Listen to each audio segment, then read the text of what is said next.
Beach FM, locals talking to locals. Very good morning to the Mayor of the Horowhenua, Bernie Wanden. Good morning, sir. Good morning, John. I understand you've had a visit to Wellington to meet some important people. Yes, it was important people that we met. So Horowhenua District was invited as part of the Wellington Regional Growth Strategy that is being currently put into place.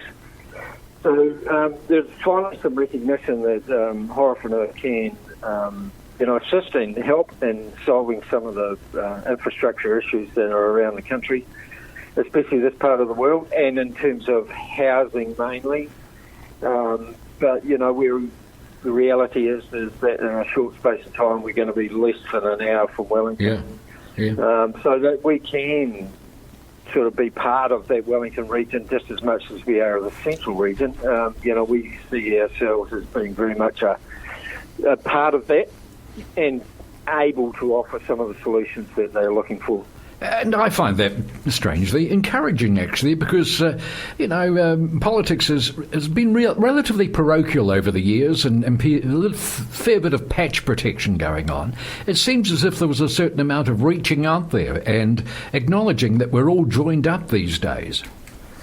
Definitely. And I think we're trying to remove those lines on a map that divide boundaries or whatever areas.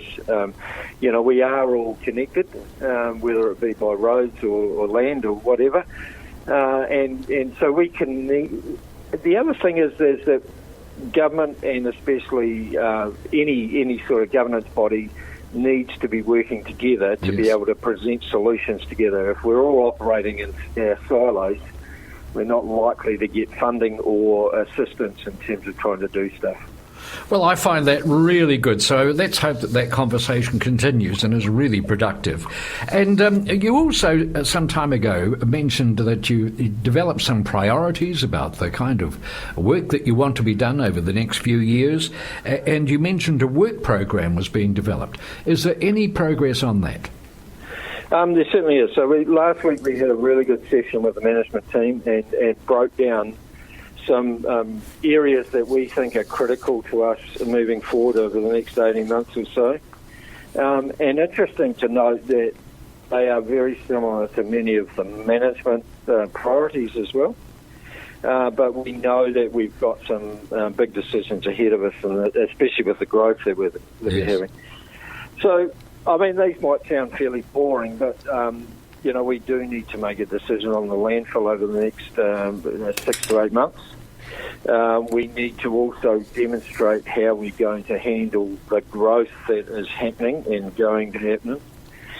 We also need to have some confidence about how we're going to handle that economically. We also need to obviously have some really improvement and strengthening of our iwi relationships. And that is around things like the environment, the lake, and different areas around, especially out to the west of the district. Yes. And also water. Yes, indeed. Is a critical part of our future. I don't find those priorities at all boring. In fact, this is really what it's all about. What you've just talked about is what local government does for our community. But the economics of this interest me with the very, very impressive growth spurt that the Horowhenua has had recently. What tends to happen at times like this is that existing ratepayers are being asked to dip into their pockets to fund the expansion. Is that a worry that you have? Look, funding any sort of expansion which you think is coming is going to be a challenge. I think the reality is at the moment that we need to debt fund most of the investments that we're going to make, so that the load across the district is spread over many years. And the reality is that whether we're replacing old infrastructure or creating new infrastructure, it should not all be loaded on the current ratepayers. Yes. Well, at least it's quite cheap borrowing at the moment. Does the council have any headroom for borrowing? We do have considerable headroom for growing, and especially with that growth. And as long as we control the amount of interest that we're paying in relation to the amount of rates that we're getting, and that ratio maintains itself reasonably well, I don't see there's too much problem. I've always said there's good debt and bad debt, and I do believe that good debt is stuff that we are investing long-term in renewals or new infrastructure. And I think the government's shown the light in that regard at the moment by, borrowing the $12 billion that they did. They're convinced that that's the best way to move forward for the future, and I tend to agree with that. So do I, incidentally.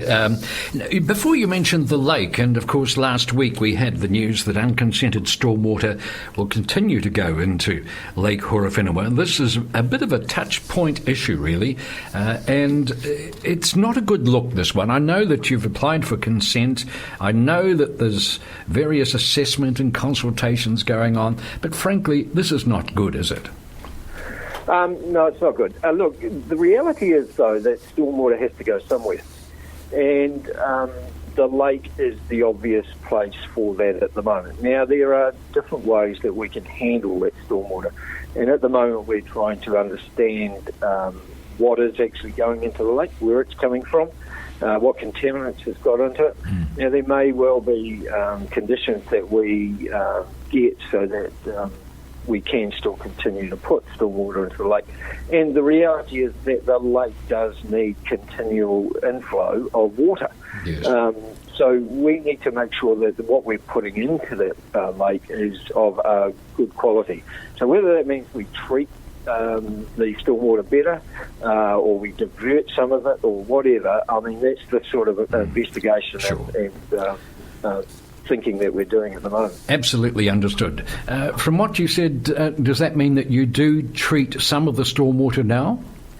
No, we don't treat a lot of the stormwater that goes into the lake. It basically, everything that comes down right through the town, some of it goes out to the north, out to the Copperoa, but a lot of it does go with the natural gradient that we have of our land, flows towards the lake. That's why the lake is there, of course, isn't it? Much of that at the moment. And I think that's where the answers may lie. Indeed. And we should say this is stormwater. To the lake, it's good. It's much better quality than it is at present.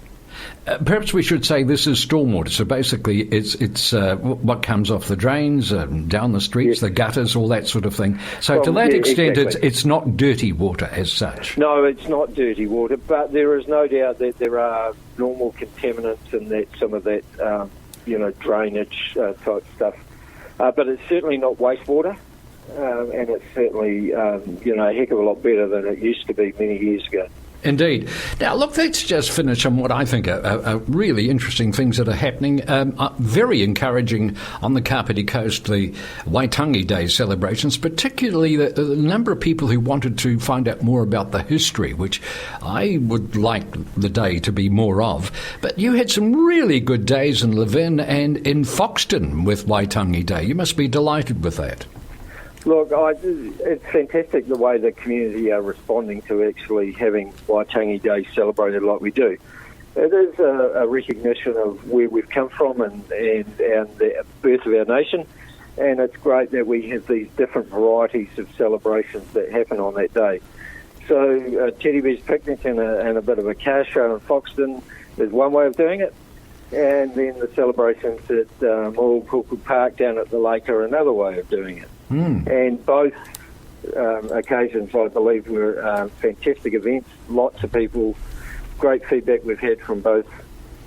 Great stuff. And the triathlon on tomorrow in Shannon, I believe. Yes, I won't be participating, but I certainly look forward to hopefully getting up there and having a look. That's great stuff. For the kids, of course, so possibly neither of us qualify in that regard. Thanks so much for joining us this morning, Sue. It's been a pleasure. Thank you, John. Okay, Bernie Wanden there. 106.3 Beach FM.